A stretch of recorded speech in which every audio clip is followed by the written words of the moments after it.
बिहार की राजनीति में जारी इस रस्साकशी को अगर सियासत के तराजू पर तोल कर देखा जाए तो राजनीति के मापदंड में जंगल राज के मुद्दे के वजन को समझा जा सकता है। अब मान लीजिए ये तराजू बिहार में राजनीतिक हलचल को मापने का एक पैमाना है जिस पर नीतीश का वजन सबसे भारी है, लेकिन जंगल राज जैसे जो मुद्दे हैं पर नीतीश कुमार बैकफुट पर है, खामोश है, चुप है, और बीजेपी क्या कर रही है, गेन कर रही है। तो नीतीश का वजन कम होगा और बीजेपी की ताकत में ज्यादा इजाफा होगा।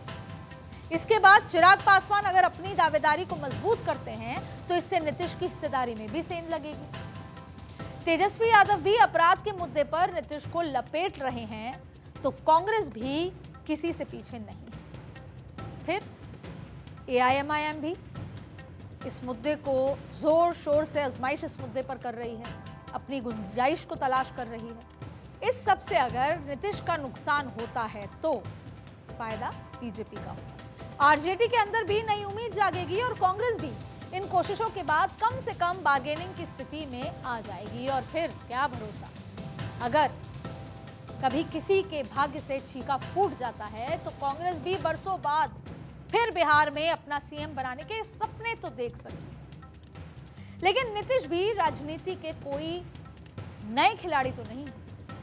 क्राइम के बढ़ते इस डेटा को देख नीतीश ने भी अपना वोट बैंक समेटना शुरू कर दिया है और महिलाओं को डोमिसाइल नीति, जिसका हम जिक्र भी कर रहे थे, आरक्षण दिया, ऐलान कर दिया। बिहार में महिला आरक्षण में डोमिसाइल नीति लागू करते हुए नीतीश कुमार ने सरकारी नौकरियों महिलाओं को 35% आरक्षण दिया, यानी सिर्फ बिहार की मूल निवासी महिलाओं को इसका सीधा सीधा फायदा होगा।